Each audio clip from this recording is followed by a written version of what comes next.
नरेंद्र मोदी का सबसे नया प्रयोग ऐसा जो ना किसी ने सोचा था, ना किसी ने विचारा था, ना किसी ने इस पर कभी चर्चा की थी। राहुल गांधी कहते हैं कि नरेंद्र मोदी का कॉन्फिडेंस हिला हुआ है। मोदी ने तो ऐसा कॉन्फिडेंस दिखाया कि सारे विरोधियों का कॉन्फिडेंस डोल गया। सरप्राइज बाहर भी है और बीजेपी के अंदर भी। नरेंद्र मोदी ने बिहार से एक और बिल्कुल युवा चेहरा चुना और उसके हाथ में पूरे बीजेपी की कमान सौंप दी। नीतीश कुमार सरकार में पीडब्ल्यूडी मिनिस्टर और पटना के बांकीपुर के विधायक नितिन नबीन बीजेपी के कार्यकारी अध्यक्ष बना दिए गए हैं। नरेंद्र मोदी की अध्यक्षता में बीजेपी पार्लियामेंट्री बोर्ड ने यह नियुक्ति की है और यह तत्काल प्रभाव से लागू हो गई।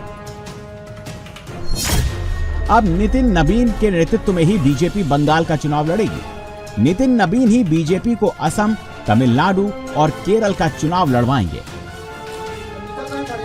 मोदी ने ऐसा कार्यकारी अध्यक्ष चुना है जिसे चुनाव लड़ने और चुनाव लड़ाने दोनों का अनुभव है। हमारे साथ हैं बीजेपी के राष्ट्रीय कार्यकारी अध्यक्ष नितिन जी। पहली प्रतिक्रिया क्या है आपकी?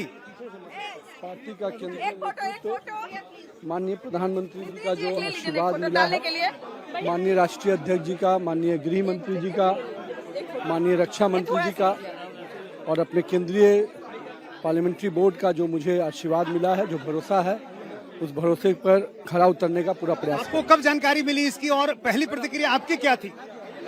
पार्टी ने जब हमसे कहा कि किसको चुनना है तो मैंने कहा संगठन को चुनना है। आपको लगता है कि एक आने वाले समय में कई जिम्मेदारियां अभी आप पर होंगी, चूंकि कई राज्यों में अभी चुनाव है? मेरे नेतृत्व इतना सक्षम है जो हम लोग मिलकर उनके मार्गदर्शन में ये चुनाव लड़ेंगे और जीतेंगे। हर कोई सोच रहा है कि नरेंद्र मोदी ने नितिन नबीन में क्या देखा।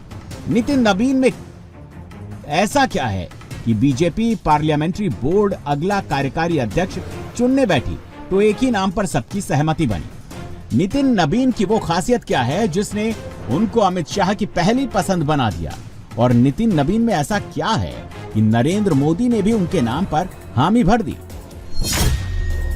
मोदी ने फैसले करते समय जाति नहीं देखी। मोदी ने फैसला करते समय गुटबाजी नहीं देखी। मोदी ने काम देखा, संगठन के प्रति समर्पण देखा। नितिन नबीन कायस्थ जाति के हैं। बिहार में उनकी जाति की आबादी सिर्फ 0.6% है।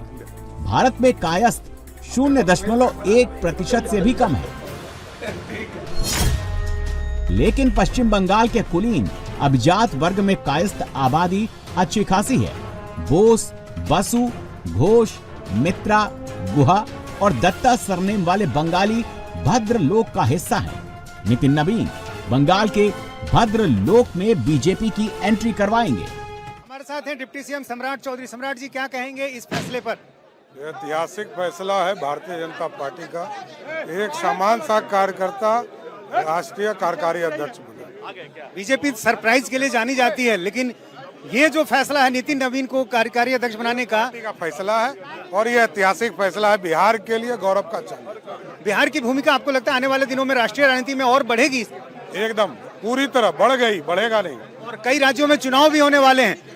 एकदम एक संगठन के कार्यकर्ता के तौर पर नितिन जी काम करते रहे, आगे भी करते रहेंगे। क्या वजह आपको लगती है नितिन नबीन के चयन का फैसला? वजह क्या हो? पार्टी में एक समान कार्यकर्ता राष्ट्रीय अध्यक्ष तक पहुंचता है, ये आदरणीय प्रधानमंत्री जी और पूरी पार्टी ने बताया। बीजेपी में अक्सर कहा जाता है कि एक अदना कार्यकर्ता भी टॉप पोस्ट तक पहुंच सकता है। नरेंद्र मोदी ने इसे एक बार फिर साबित करके दिखा दिया। बिहार के एक विधायक और राज्य के मंत्री को बीजेपी का कार्यकारी अध्यक्ष बना दिया।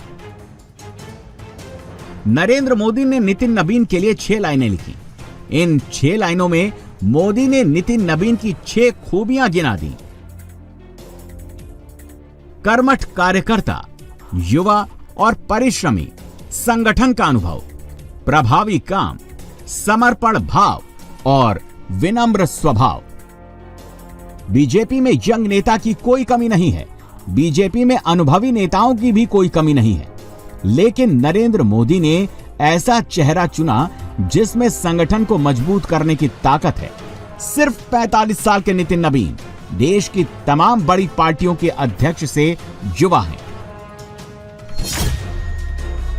कांग्रेस चला रहे राहुल गांधी 55 साल के हैं, सपा चला रहे अखिलेश यादव 52 साल के हैं, तृणमूल की अध्यक्ष और पश्चिम बंगाल की सीएम ममता बनर्जी 70 साल की हैं, डीएमके के चीफ और तमिलनाडु के सीएम एम.के. स्टालिन 72 साल के हैं। बीजेपी के कार्यकर्ता अध्यक्ष नितिन नबीन केवल 45 साल के हैं। छत्तीसगढ़ का चुनाव याद कीजिए, सारे सर्वे कह रहे थे कि बीजेपी चुनाव हारेगी, कांग्रेस छत्तीसगढ़ में फिर से सरकार बनाएगी। बीजेपी को भी जीत का भरोसा नहीं था। तब मोदी ने 43 साल के नितिन नबीन को छत्तीसगढ़ चुनाव का प्रभारी बनाकर रायपुर भेजा था। नितिन नबीन ने चुनाव बदला, चुनाव लड़ने का तरीका बदला और छत्तीसगढ़ में सरकार बदल गई। कांग्रेस हार गई और बीजेपी की सरकार बन गई।